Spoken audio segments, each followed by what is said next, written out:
Hello and welcome back to the GuildMag podcast episode 8. As always, I'm Valiant and joining me we have Casey. Hello! Oh my god, the microphone worked. I know! I had to focus on it. So yeah, we've been away for a couple of weeks due to some IRL stuff that's been happening, which we'll talk about in a little bit. But for the rest of the episode, we're going to be talking about guild halls and raids, Halloween 2014, and there's some details on how you can win some awesome Guild Wars 2 prizes, including gems, t-shirts, mouse pads, and more. We probably should just apologise to everyone who's watching this live. This is like the third time they're watching this introduction now. We had some difficulties, so yeah. It was very hilarious.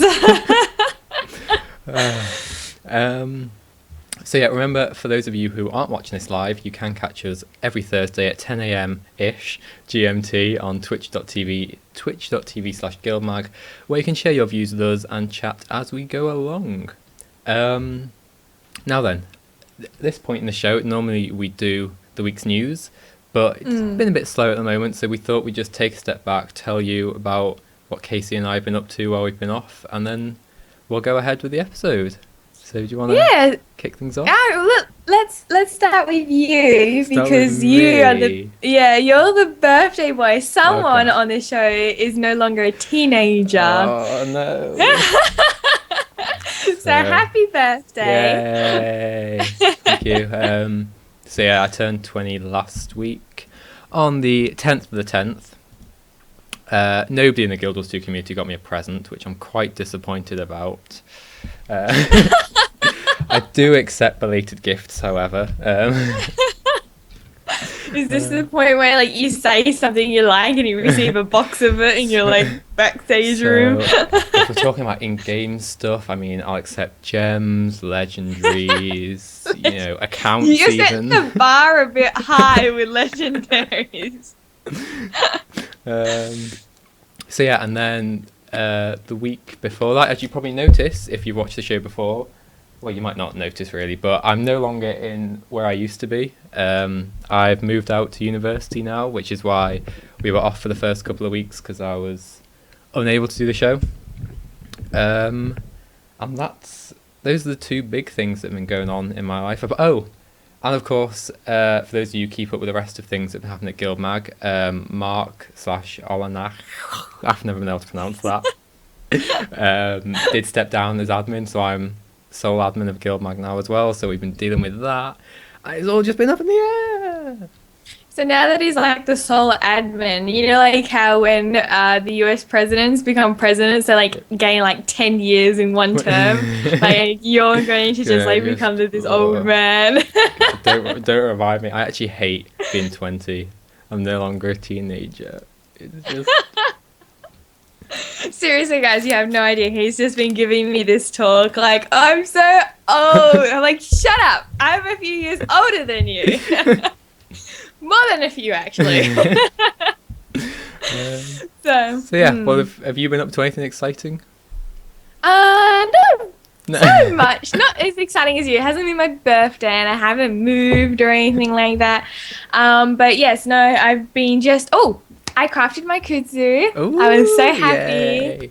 If you follow my Twitter, you'll probably see that when I got my kudzu, I was so excited. And my husband laughed at me because when I get excited, I get really giddish and girly and childish. And I was with my bow and I'm shooting these, flowers and all this bird song. And I'm shooting at killing things going, I'm so beautiful.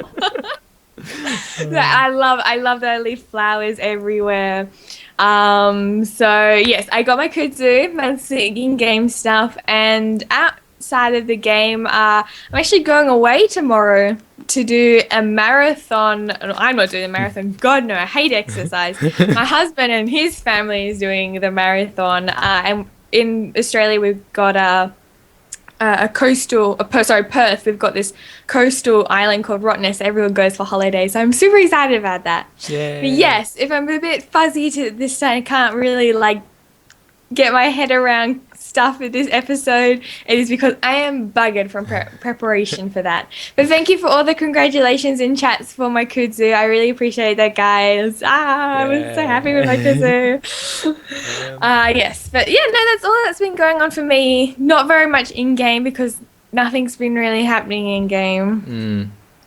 Which I suppose we should talk about later. So, segueing into that segue. we're going to kick things off with the recently, as we're getting kind of got to the top of Reddit, is the Guild Wars 2 tribute video. We thought it would be a nice way to kick things off. So do you want to talk a little bit about that? Yes. So you've probably seen the tribute video. If you haven't seen the tribute video, you've obviously haven't been on Reddit. And you haven't been on Twitter because everyone and their mum in the Guild Wars community on Twitter have been linking it. So I'm going to go put that in chat right now.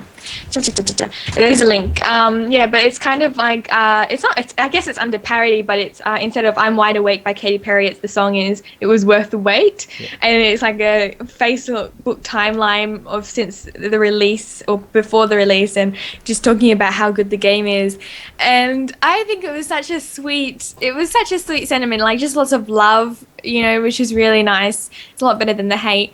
But just one thing that the producer, people who made it with the Guild Wars 2 dynamic duo, and they just got a little quote from what they put underneath the video, which I thought was very lovely. So I'll just read it.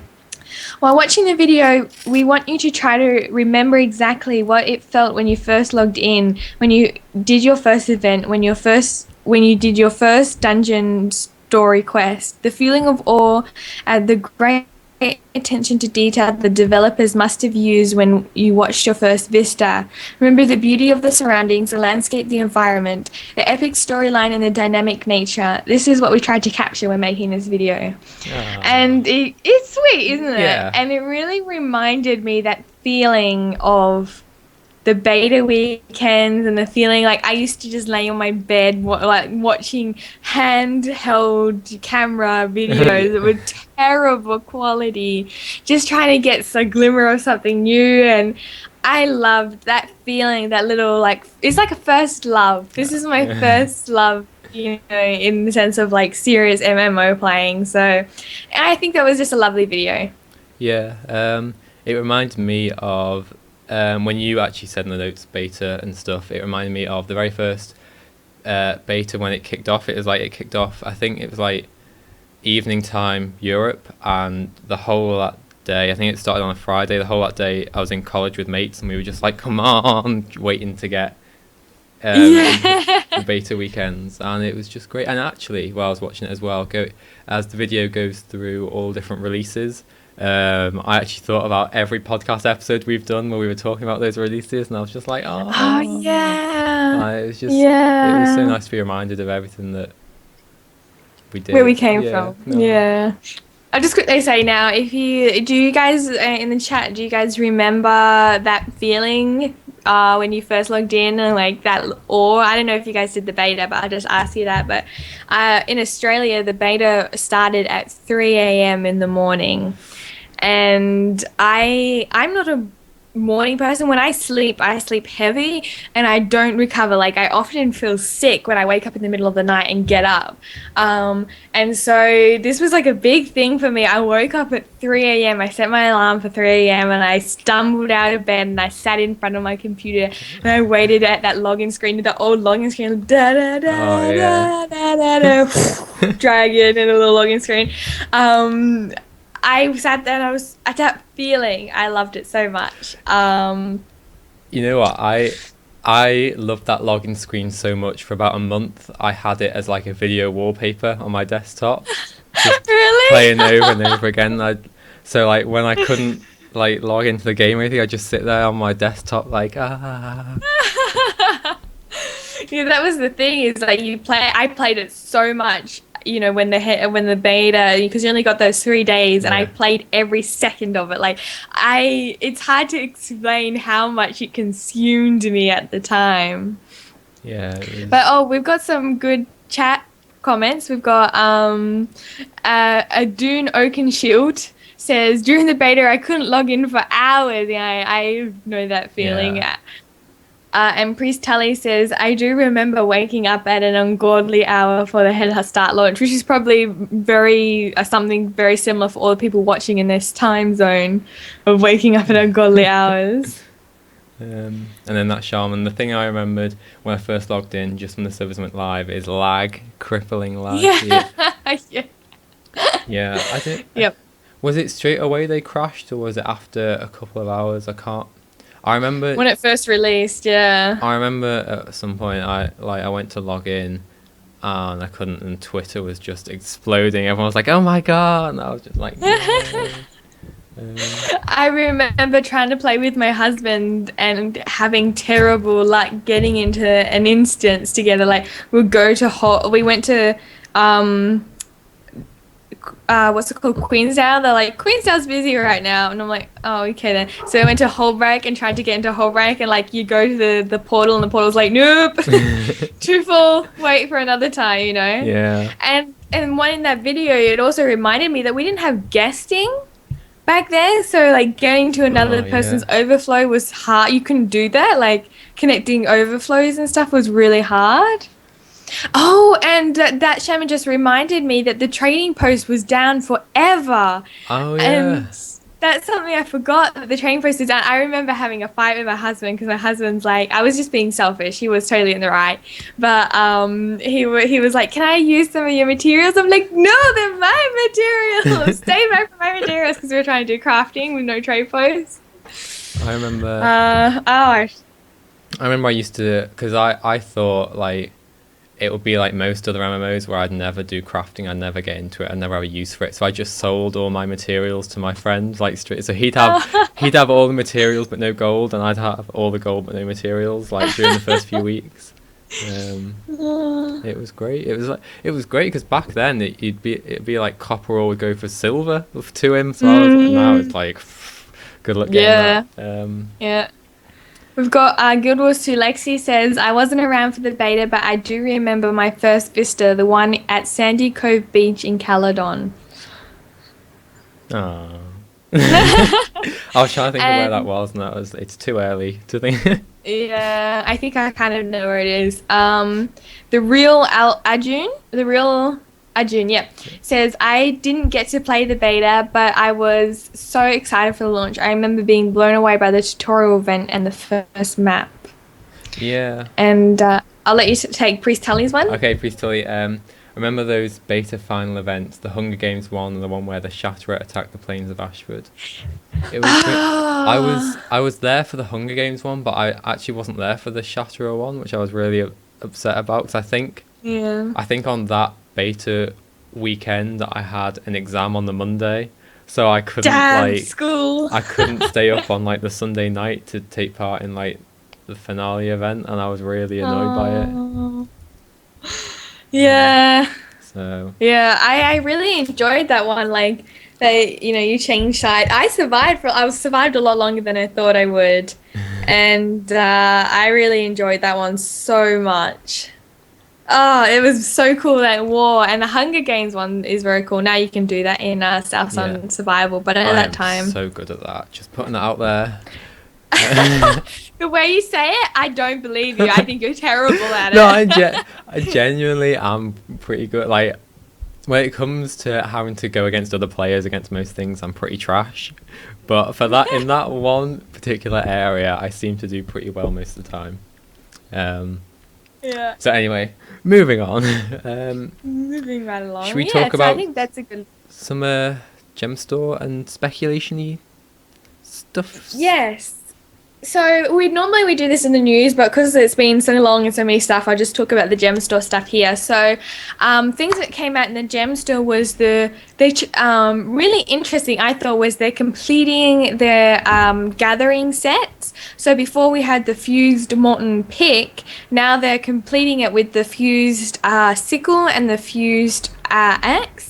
So now you can have like a full set of themed item, which is really cool, I think. Like, and this kind of goes to the undead gathering kit. Before there was the bone pick. Yeah. And now they've got the other ones, the undead. And I think it's really cool, like, to have a theme, you know, like if you've got a fire character or an engineer, the fused are really good. If you've got a necromancer, the undead is really cool. So that's really cool.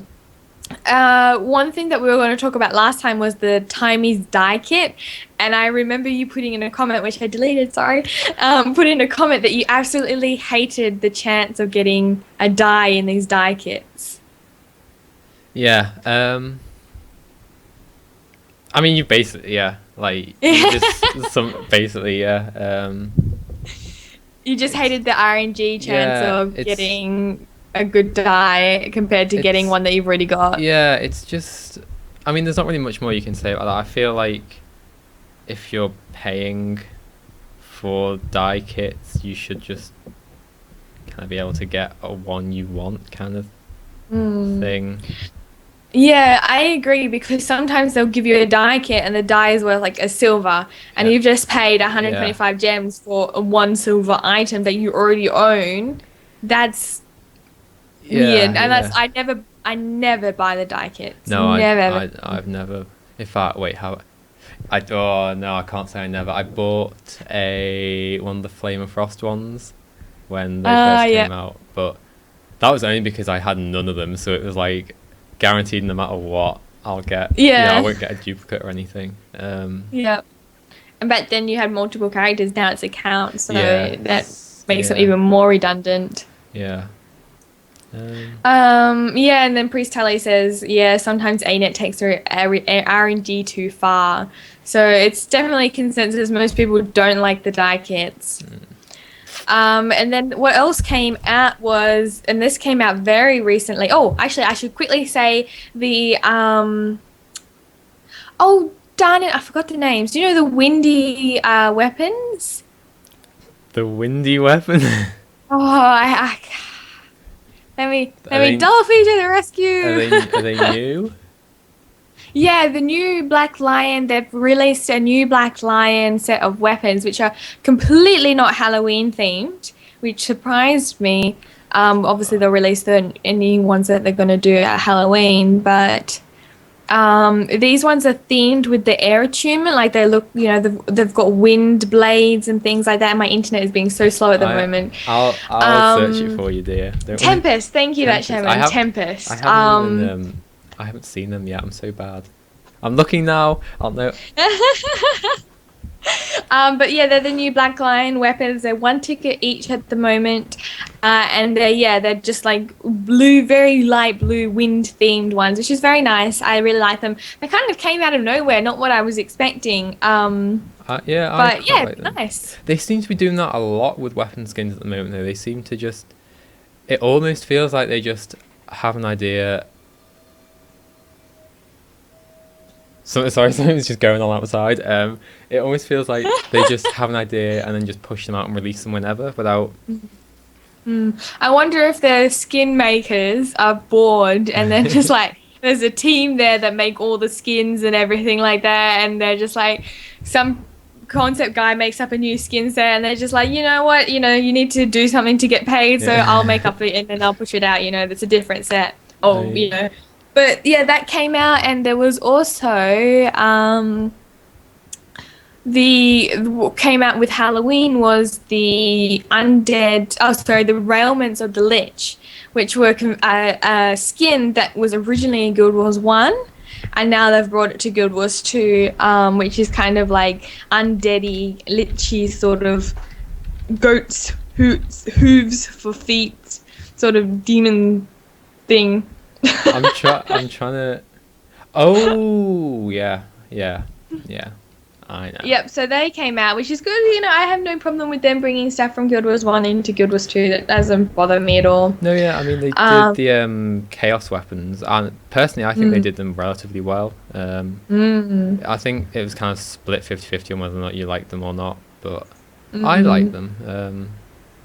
I think so. Yeah. Anyway, just. I've got no problem with it. Especially. Go on. I was just going to repeat myself. Sorry, I don't know. The internet is a bit jumpy for me, so sometimes like you've finished and I'm like, then no, you've actually continued. So yeah, Black Lion says, chest says top half human, back half goat, and that's a satyr, I'm pretty sure, which is like the little goatee people. Oh, in The Lion, the Witch, and the Wardrobe with the through the wardrobe peoples. Narnia, Chronicles of Narnia. The first person that they meet in that one is a satyr themed person. And yeah, so sorry, didn't mean to hit the mic. So and then apart from that, they had, you know, the glowing red eyes that they released a while ago, the face mask skin. They released one for green. So now there's a green one of them, and someone in the chat said they were waiting for the blue one, you know, because they're going through all the colors. And the last thing is this is just recently, they released a creepy mini set, which includes a floating Mad King head, a Scrit holding a candy corn, which is what I'm going to get. The reason I'm getting that. Normally I don't go for them, but the Scrit holding a candy corn, I must have everything Scrit. And the last thing, I'm not sure what it is. Come on, internet, faster. The last thing is... You can tell we're well prepared. A glowing bat. Yeah. A glowing bat, which is, I think they're reasonably good. One thing that is interesting is that if you combine all 3 minis in the Mystic Forge, you get a chainsaw wielding skeleton. But you can't add them to your mini wardrobe and then get a skeleton. You have to buy the pack 2 times to get all the minis, which is interesting. Yeah. Yeah, I mean, I don't really want to... Yeah, it's interesting in the fact that they're basically making you buy it twice. Yeah. But I mean, if you're a completionist to that extent, you'd spend any money. Yeah. So do you have any particular opinions about them? About any of the gem store stuff? Or anything? Do I have an opinion about anything? The world, global events, anything. I mean, I think I saw a comment in chat earlier. I'm not going to scroll up to read it because there's just so many now. About the glowing eyes, about the fact they're releasing different colours for them rather than just making them like a dyeable thing. I mean, I'd like to see them just be dyeable because I mean things like in Guild Wars 1, like Chaos Axe was dyeable, but it didn't dye the colour you dyed it kind of thing, which was quite cool. It was like if you put like a yellow dye on it, it would go like red or something. It would glow like red or something like that. I don't know. I mean, I guess I don't know. Is it classed? Is it classed as an outfit item or is it an actual armor skin? The glowing eyes. The glowing eyes are an armor skin, a mask armor skin. You see, I don't see a reason why you shouldn't be able to dye it just to get it to the colour you want. That's kind of the only opinion bit I have on that. I mean, the rest, gathering tools, yeah, that's really it's really nice that they're making them into a whole set now, like you said. Mini pets, again, having to buy 2 of them to craft if you want them, and then to craft the other one, the Mystic Forge. Is it a guaranteed 100% success rate? Okay, well, that's something at least. That's something, yeah. Good Wars to Lexi says, it wouldn't be fair to people who brought the mini set twice when it was originally... Because originally they did this last year. Yeah. If they changed it now to an automatic unlock, unless they refunded gems to players. And apparently there's a glitch. Laskax, I'm going to go with Laskax, says that the skeleton is bugged at the moment. And it says, I knew that the chainsaw skeleton had its weapon not sheathed by default since the last mini update. So that could still be bugged for all we know. Interesting. Well, shall we move on then to... Let's move on. The meat of this episode. And we're going to talk about rumours that have been kind of going around the last week, 2 weeks or so, I think, about guild halls and raids in Guild Wars 2. So just to bring anyone up to speed that isn't, Chris Whiteside, who is, I think, he's the one that's basically in charge of all the CDI, which is Community Development Initiative stuff. I think is he in charge of it, or is he just the one that? I think he's in charge of it, yeah. So Yeah. for anyone who doesn't know what the CDI is, it's basically on the forum, devs, Chris Whiteside posts a topic that you want to discuss, and one of these topics has been guild halls. So it's how do players want, if they were to be put into the game, how do they want it to be implemented, what kind of features, that sort of thing, and they just discuss it. It doesn't mean they're developing it. It just means if they were to think about it, they're trying to get players on board for it. And so it's interesting to think that they're at least thinking about guild halls after 2 years of asking for them, really. And then another thing they're doing as well is ArenaNet is looking to recruit someone, a developer with raid content experience. I don't have the link with me now. I'm sure someone in chat will help me out with that. But I think it's interesting that they're thinking about these two things. They're kind of both things that people have been talking about for a number of years, I guess, about endgame content in terms of raids, and then guild halls in terms of where are they and expanding the functionality of guilds and things. So I thought it'd be interesting for me to start off on raids, because that's kind of what I've been doing a lot of recently in other MMOs, and kind of thinking about if we were to design a raid for Guild Wars 2, maybe what we'd want to see in it or how we'd go about it. And I actually saw, when this was first released on Reddit, comments about actually how viable it's going to be with the fact there's no Trinity. Because if you think about raids in most other MMOs, it can see a lot of the mechanics are like a tank has to tank something over here, healer heals them up, everyone else DPS them down, deal with ads, that sort of thing. And that's your traditional raid experience for a lot of MMOs. It just happens to be in loads of groups, maybe some groups split off and other things like that. And the question is, can it be done in Guild Wars 2? Is there any benefit of having, say a raid consists of 3 lots of 5-player teams who each have to go off and do a different objective? Is there any benefit of having that as opposed to just doing another dungeon? Does it add anything else? Personally, I think it can be done very well. I mean, we've seen things like, I've got this in the notes, we've had already interesting things like Fractals, the TA Aether Path, and even events like the Final Scarlet one, where it's mechanics that everyone has to deal with, and it kind of bypasses the need for a Trinity. There's no mechanic where you have to tank this thing over here or your party wipes. It's more of, I'm trying to think of an example, like the My Trin Fractal. You have to deal with her when she jumps on, deal with getting her stacks down as a group. It's not just on one person and everyone else just focuses on their own role. So I think it definitely is something that can be done. They've shown that there are ways to introduce really interesting mechanics into dungeons and instances without needing a healer tank DPS.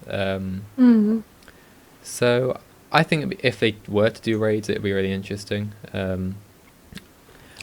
What about you? I have to just say something about what you said about the Trinity. Just my opinion is, I think that to say that Guild Wars has gotten rid of the Trinity, I think is not quite true. Yeah, I use it pretty loosely.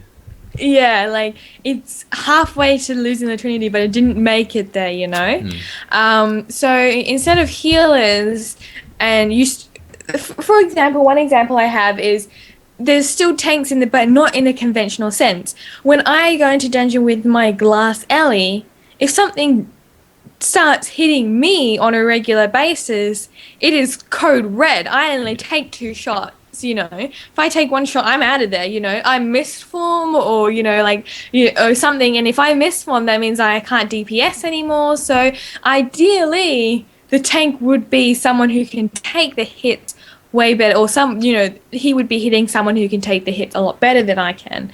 And you also have tanks in the form of Aegis, or someone who can provide reliable what's it called, blinds and things like that. So instead of having the conventional, okay, you're the tank and you need to do these skills, and you're the DPS and you need to do these skills, you have instead a guild. This is what I believe would have happened in Guild Wars 2. A guild would come together, and instead of going, this is your job, and this is how it does, you know, you've selected the elementalist class, so you have to be DPS. It'd be more a case of, okay, how do we get through this dungeon? This boss needs this and we need support. So someone needs to do the support. Someone needs to have the blind. Someone needs to have the regeneration. And in, I think, top tier dungeons, it wouldn't be so much that you need to DPS, but there'd be an equal. And I'm hoping raids would it be such a top gear thing that you need to think about party. For example, top gear, top level PvP requires them to come together and work with each other's builds. It's not just five people with their own separate builds. So I think that top level PvE should also be 5 people coming together working out their builds, because no matter what in the dungeons, you don't need to like coordinate your builds so much, you know. Like I've seen people who do full level dungeon runs, they're going, okay, can you please get rid of my cleansing, have this, you know, they don't have cleansing, so they rely on other people to do cleansing, that sort of thing.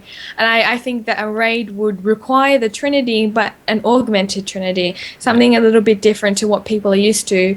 And that would be I mean, there's no point Guild Wars trying to do the WoW raid. There's just absolutely no point in them trying to do that, because they are not WoW and they're not set up for that, and it just doesn't work. I don't come into this game looking for WoW content. So I think no matter what, people are not going to get what they want in the sense of they want WoW raids. And I don't think that we're going to exactly lose the Trinity like people think. Yeah, I mean, I've always kind of held the belief that there's a Trinity that does exist in Guild Wars 2. It's not the traditional one. I kind of split it into damage, control, and support roles. So you have people like your Zerka warrior that are basically just there for full-on damage with a tiny bit of support in terms of like the banner buffs. Then you have people like Guardians, like the way I play it. I'm there for damage, but I'm also there for support in terms of like Wall of Reflection, boons, that kind of thing.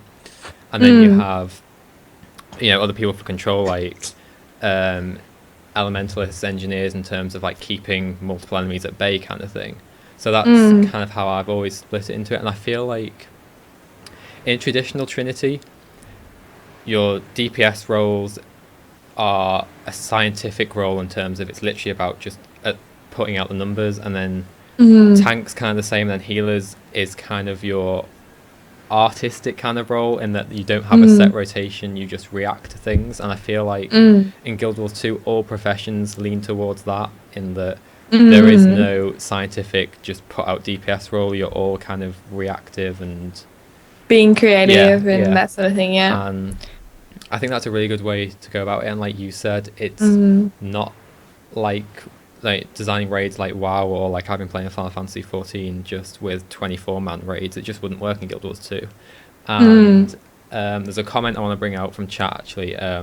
Laskax, I did all COF paths with 2 meds / 3 thieves, set up hell of fun. You can do almost everything without a conventional tank or support. That's getting rid of the Trinity as a rule, not necessarily as an option. And one thing I want to take away from that is that Guild Wars 2's one of their core philosophies for instances, dungeons in particular, has always been you can do this path with any setup you want. So the question is, are they going to carry that over to raids? Would you be able to do, let's just say, a 15-man raid with 15 thieves? Because if not, that's going against one of their core philosophies. But at the same time, can they design meaningful raid content that's doable by 15 thieves, but also challenging for a balanced, 15-man group? That is a very good question, isn't it? I mean, no matter what, you can change your builds. Like one of them would be more blinding, one of them more damage, one of them, But no matter what, I don't think you're going to get the boon support that you need with 15 thieves. So I think we should just take a moment to call out some really good comments. So I'll say one, then you, while I'm saying one, you find one. How's that sound? Yeah, And then I'll that way we try. got a nice I'll little try. tag team going. Okay. So I like this one where Black Lion Chess says, I think the lack of the Trinity is going to force them to be more creative. Tequaddle works nicely, Marionette was great fun, and the Scarlet fight was pretty good. So I've got evidence of fights that they can do that are quite big, that require a lot of organization. Tequaddle is a good one. However, that still does rely on the fact that not always it's not a close knit group. I mean, raids are for close knit groups, but I do love that Tequaddle and Marionette required a lot of organization. I think that's very important. The most fun I had with Marionette, I'm not very commandery sort of person. Like I get a little bit anxious in the spotlight, but I brought a commander icon so I could help organize the Marionette fight, and I enjoyed it immensely. Like, I sat at the start before the Marionette start, I called out instructions, I explained it to people all the time. Calling out instructions was just so much fun, man. And I think that's what the joy of organization is great in would be great for raids. So thank you for your comment, Black Lion Jess. I completely agree. I think that's where they have to differentiate it from just a bigger dungeon with more people doing it. And I think I always come back to this. Final Fantasy 14. It's because it's the only other MMO I've been playing earlier. Is talk about what you know. The way they handle their 24-man raid, which is 3 parties of 8 people, is they have mechanics that each party has to complete in order for you to be successful in that raid. So one of the fights, you have 3 adds that one party has to tank and kill each, and if one party fails, the whole raid wipes. And I think that's definitely how they distinguish it from dungeons, because it doesn't feel like you're just a giant party attacking one thing as opposed to a small party attacking one thing. It's like everyone has their own part to play, and you genuinely feel like your success determines whether or not everyone succeeds or not. I think that's really important. And then linking from that comment from Willpower, hopefully raids will be difficult enough that people actually have to think about synergy. So again, like you were saying, I think I really do agree with that, and I think it would be a good way to take them. I mean, even things like the final Scarlet event, where there were, I can't remember exact specifics of it, there were 3 big Scarlets and like little ones. They all had different effects, and people genuinely had to coordinate in that. Like, as much as you were in a pub just doing an event, although it was technically an instance, I think, that you were just chucked into, you still had to coordinate. You killed things different times. People had to. I think one really big thing is that if you don't know the mechanics, you have the potential to wipe your raid, which is something as horrible as many people will say, oh, you're being too elitist. I actually really agree with that as a concept for raiding. Well, raiding is elitist. Well, yeah, exactly. By nature. I can become quite elitist when it comes to things like this, but I think, because in dungeons at the moment in Guild Wars 2, you can kind of just wander in, don't really know what's going on, but you can basically pick it up there and then, and if you die, people will just carry you through it. There's been so many times where I've gone, I don't remember this path off the top of my head, and I'll just wing it, and I just go through, and I still manage to, I don't know what's happening next, but I can just easily wing it. Yeah, and I feel like I don't want that in a raid. I want to almost feel like I need to do a little bit of reading up on it first, just to know what to expect and how to deal with it. That said, on the other side, I don't think Guild Wars 2 is the kind of environment to have loads of one-shot mechanics in. It doesn't feel like that sort of MMO. I mean, Final Fantasy 14, my god, the amount of one-shot mechanics in that if one person makes one mistake, everyone dies. It's ridiculous. It's a kind of balancing act, I think. Yeah, especially balancing act with the, a lot of people were talking about, speed runs in dungeons and things, getting more rewards the faster you go.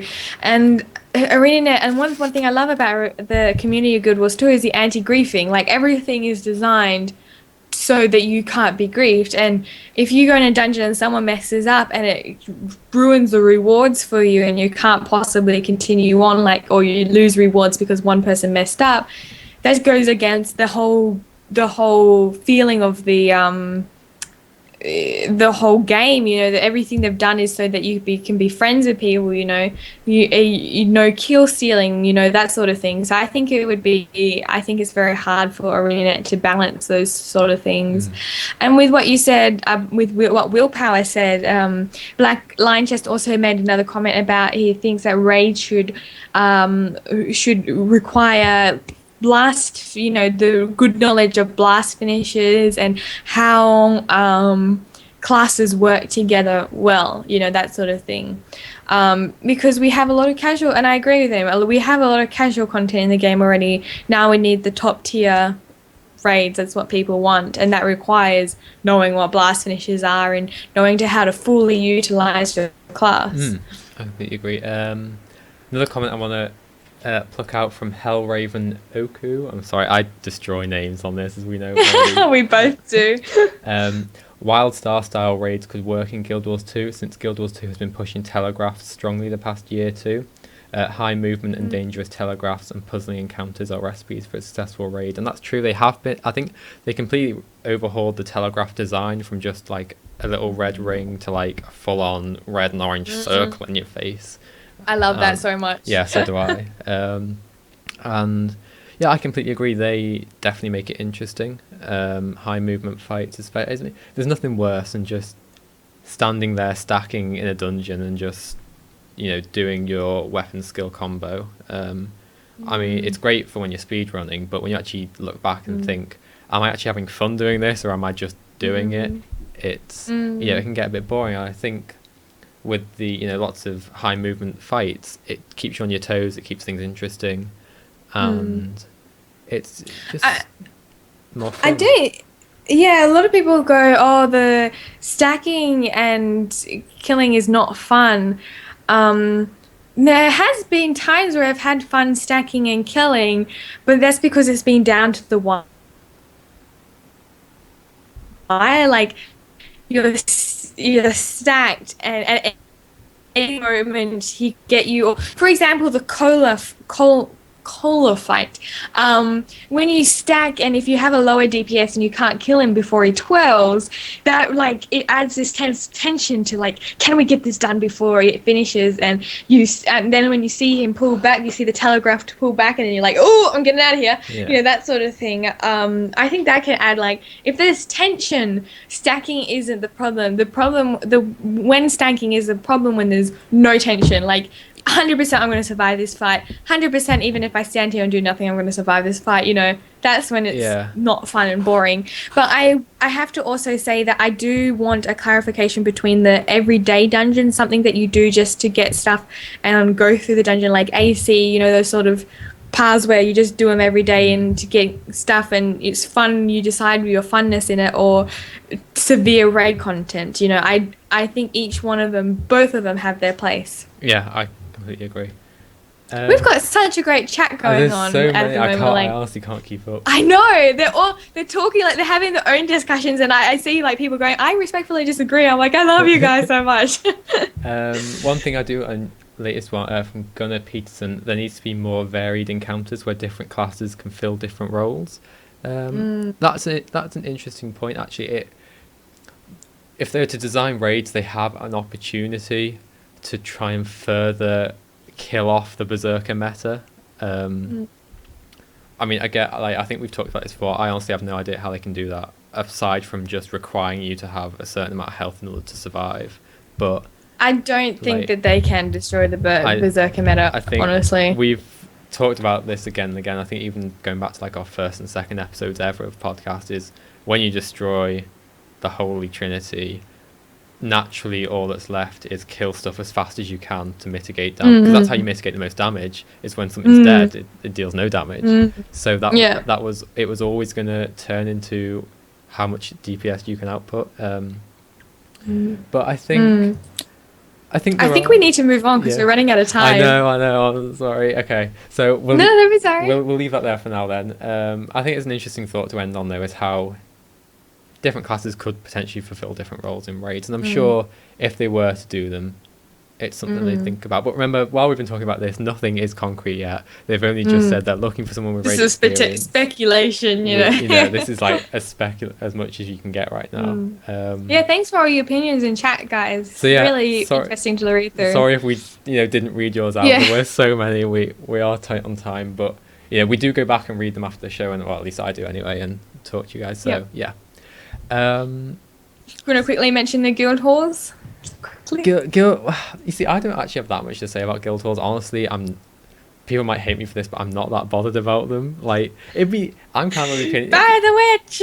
It'd be nice if they were there, but it's not my main problem with the game. I'd honestly, if they were developing something, I'd rather they developed raids than guild halls. Like, if they had to pick between the two. So, but I think it's interesting because along the same vein, they had player housing, and no matter what, they're going to be instanced,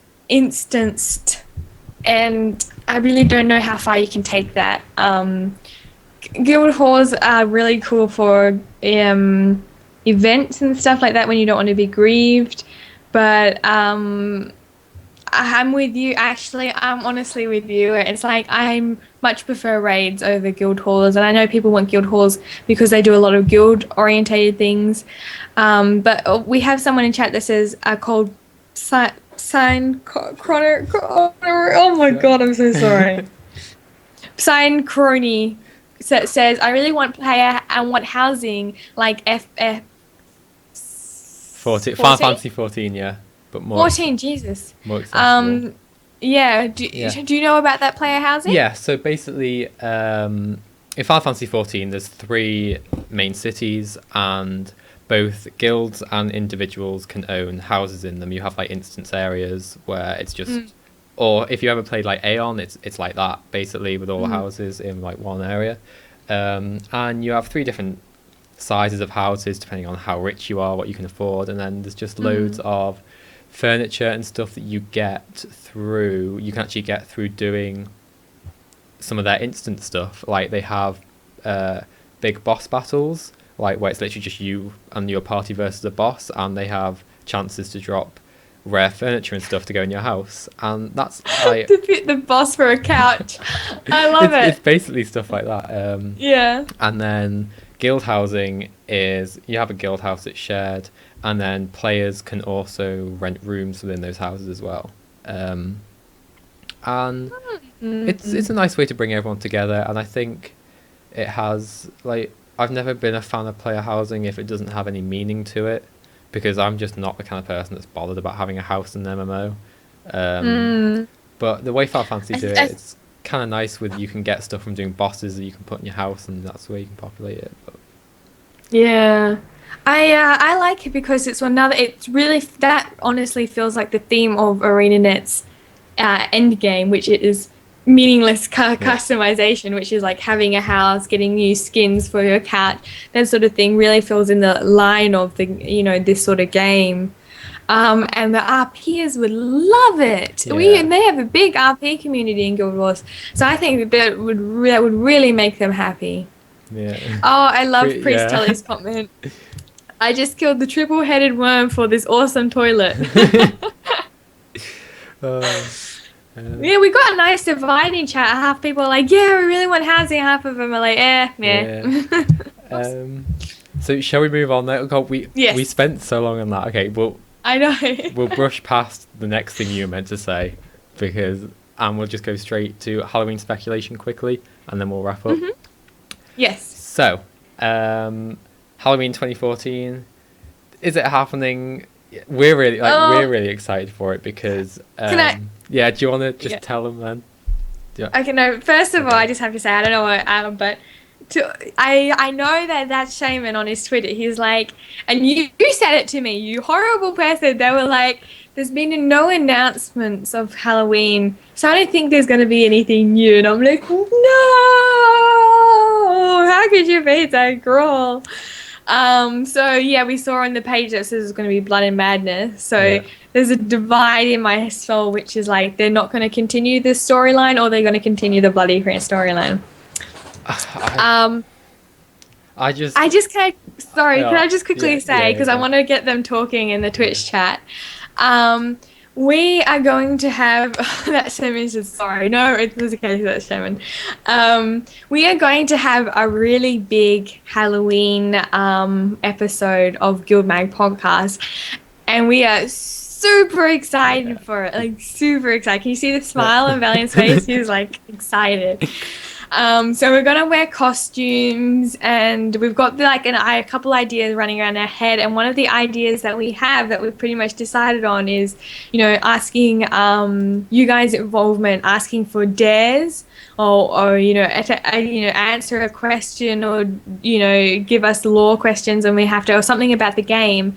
And if we don't get it right, we have like these horrible concoctions or shot glasses of like Fanta and tomato sauce and tomato paste, or like blueberries in it. And if we get it wrong, we have to have something yucky, that sort of thing. And we're going to do other things. That would be on the Thursday before Halloween. But we just wanted to quickly ask you, and you to keep on adding this, you can go at contact@GuildMag. Is that the email? contact@guildmag.com. Or you can say it in the chat now. But any ideas for the Halloween show that you would like to see us do, or you would like to do for the show, anything at all, we'd love to hear it so we can start planning the show properly and get all your great ideas. So yes, that's just wanted to put that out of the way so I can just keep an eye out for what people say and write them down. But shall we continue with the Halloween speculation? Just to add one thing onto that is, during the Halloween episode, we will be having giveaways and stuff as well, like we did for our Guild Wars 2 anniversary episode. So make sure you do tune in, because there'll be loads of cool stuff that you can get your hands on and win and stuff. So anyway, back to Halloween speculation then. So I did read that thing that Shaman linked on his Twitter, and I'll just put up the quote now. So later in October, we'll be bringing back our famous Halloween festivities. Blood and Madness will be returning to Guild Wars 2 on October the 21st and remain active until the return of Season 2, which is the 2nd of November. 2nd of November? I think. No. I think 4th? It's later, isn't it? Oh, I'm not sure. 4th? 14th? 4th of November. It's right under where that says it as well.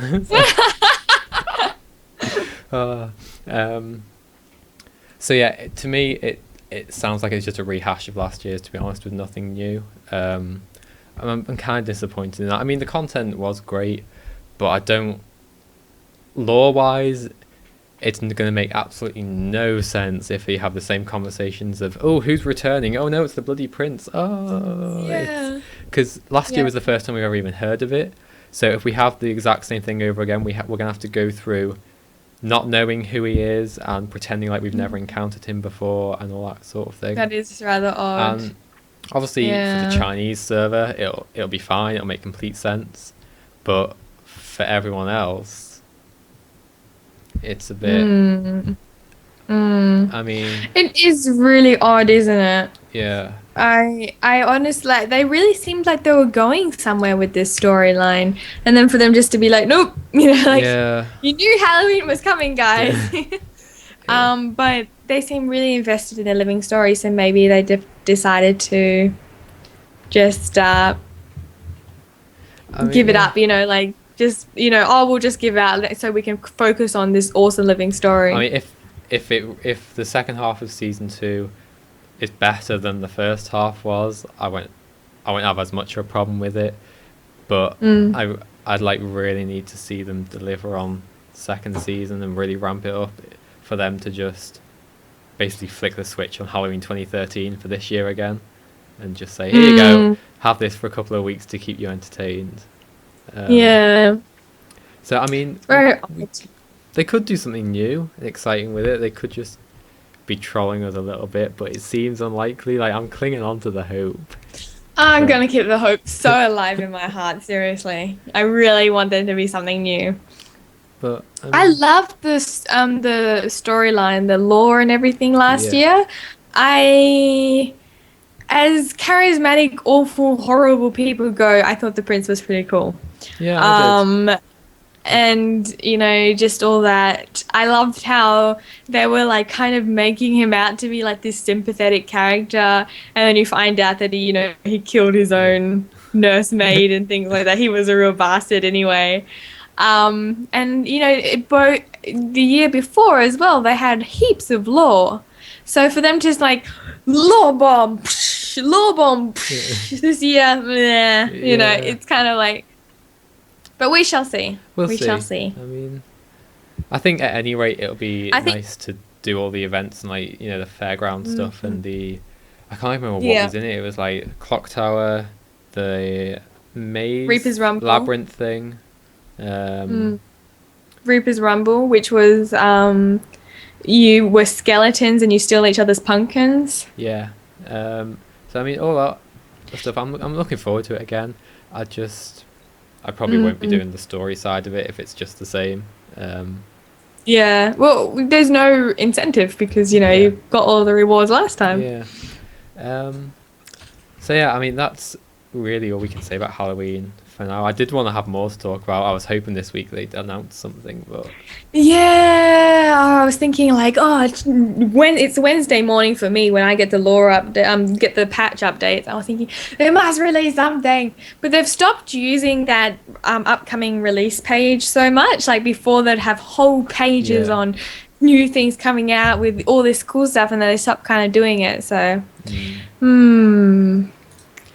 But yes, well, we're super excited for Halloween. So remember, guys, send in what you like. I just had an idea because someone said something about it, but I had this idea like we'll try and do the clock tower. I was thinking like we'll stream us doing the clock tower, and if you can't get to the top within 3 tries, you have to drink this awful concoction of yucky stuff. Is it back to the top of it yet?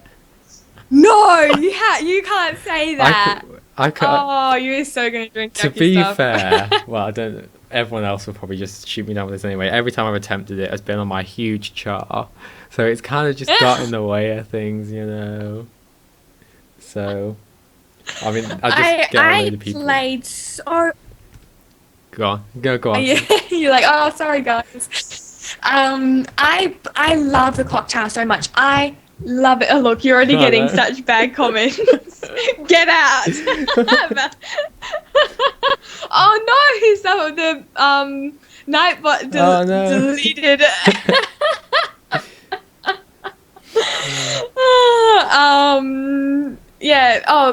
So I forgot what I was going to say. I used to do it so much and I loved it.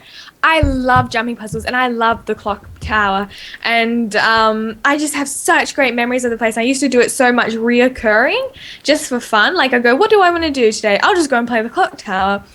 And I got upset when they nerfed the rewards because I used to do it so much, that's how I got my Halloween rewards. But I used to do it on my tiny Azura that was the smallest size possible. And most of the time, I couldn't even see where my character was. I just knew it off by heart and I didn't even need to see where she was. But yeah, a lot of people are leaving, so thank you for joining us. We'll be going in a minute anyway because the show's going to end. Going over time. So yeah, I will try. This year will be the year that I complete the clock tower, and I'm no longer a noob. It's not gonna happen. I just get honestly, I do like 3 tries and I give up. I don't have the patience to be able to sit there and do it. And I should do a stream of it. We should stream until you get to the top. Be a long stream. I won't be going. So yeah, just before we head off, then just one thing I did want to highlight everyone's attention to is. GuildMag issue 12 was released 2 weeks ago, maybe 1 week ago, I can't quite remember. The theme is magic and technology, and inside it there is a chance to win some awesome prizes in our community contest. So we have things like 2,000 gems, mini llamas for Casey. No, did I told you, didn't I? Don't know. Did you see my Twitter? No. You didn't see my Twitter? Did you get one? So I got a message from someone so lovely. Black Lion Chess sent me a message. He's like, have you gotten the llama yet? I'm like, no. I was like, part of me was like, why are you rubbing this in my face? But I was like, no, I live in hope. And he's like, oh, here's the code then. I'm like, Oh my god. Llama code. So I heated it and I got a mini llama. And then, oh, my main character Casey always has this little baby llama. So thank Oh, you so much for that. Thank you. oh, it's I so don't have nice. to hate people that have llamas now. God, I still haven't got one. It's so being the admin of a fan site just automatically makes you ineligible to Yeah, get one. It's you have to give it away to yeah. everyone. So yeah, if you do want to win 2,000 gems, mini llama, Guild Wars 2 t-shirts, we've got mouse pads, notebooks, all sorts of cool stuff. Contest is literally, the contest is basically you have to write an article to be published in one of our upcoming magazines, and it can be about absolutely anything you want. All the details are inside the magazine, so do make sure you check it out. The link will be in the show notes, and I've also linked it in chat. And just go for it, because it's a great opportunity.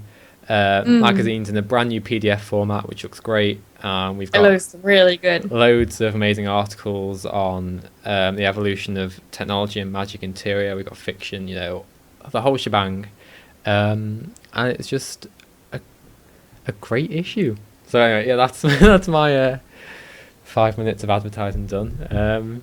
I think that basically brings us to the end of the show, unless you have anything else you want to bring up. No, I'm quite content. Thank you very much. Okay. So yeah, thank you to everyone who joined us. Don't forget, we're live every Thursday at 10 a.m. GMT on twitch.tv/GuildMag if you fancy coming along and chatting to us. We shall be back next week for definite. We're off our hiatus now, so we're back every week from now on. And yeah, I guess we'll see you all in a week's time. Thank you Yeah, guys. thank you. Bye. Bye.